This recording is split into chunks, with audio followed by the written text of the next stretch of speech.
Today's top stories at NBR: senior Kiwi Rail managers engage in exit interviews, US investment firm takes significant shareholding in Pushpay, a new scheme to get corporates using solar energy, and there's more coming right up.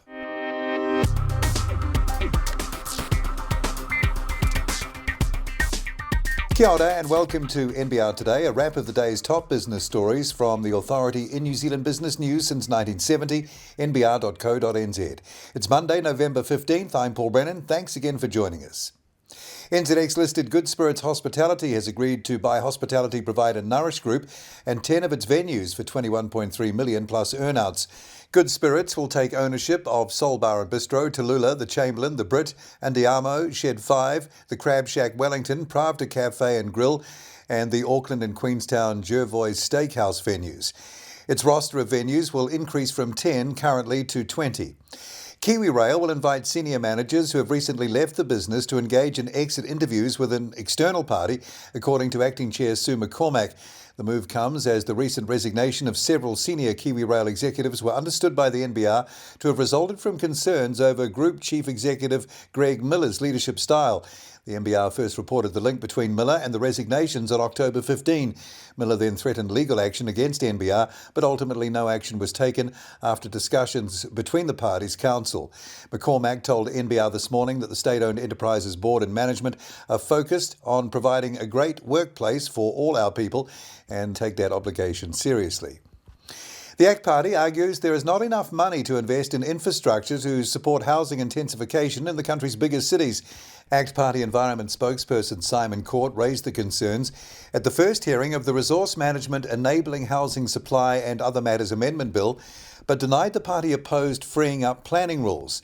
Environment Minister David Parker was the first to appear before Parliament's Environment Select Committee as it heard submissions on the legislation, but was immediately challenged by Court about how effective the legislation would be. Court said the legislation ignored the fact infrastructure in those cities was not ready for a big increase in intensification and that the cost would be too high. A US investment firm has taken a substantial shareholding in dual-listed church payment and management software company Pushpay. A notice published to the NZX this morning said that Lead Edge Capital Management had become a substantial shareholder in Pushpay, having bought about 17 million of shares over the past few months. The notice said that Lead Edge Capital now held a 5.6% stake in Pushpay after buying up more than 10.5 million shares on market between July and November. It paid $16.99 million for them and now holds more than 57.6 million shares in the company. Lead Edge Capital describes itself as a growth equity investment fund based in New York and Santa Barbara that invests in software, internet, consumer and tech-enabled services. The proposed Trans-Tasman float of infrastructure services provider Ventia has been drastically repriced ahead of its ASX and NZX listing on Friday, axing hundreds of millions of dollars off its expected market value. The low-profile initial public offer, which has been virtually invisible on this side of the Tasman, was due to raise Australian $1 billion to $1.1 billion through an offer of new shares and the sale by existing shareholders. Corporate entities with large roofs will be targeted under a new scheme to get corporates using solar energy. New Zealand Green Finance Investment, the country's green investment bank, said today it would provide financing of up to $40 million for commercial-scale solar installations in partnership with Solar Zero, the country's only all-in-one solar power company. Solar Zero's investors include Sir Stephen Tyndall's K1W1 and Penkaro Investment Funds and ACC, while Callaghan Innovation has funded much of the company's R&D.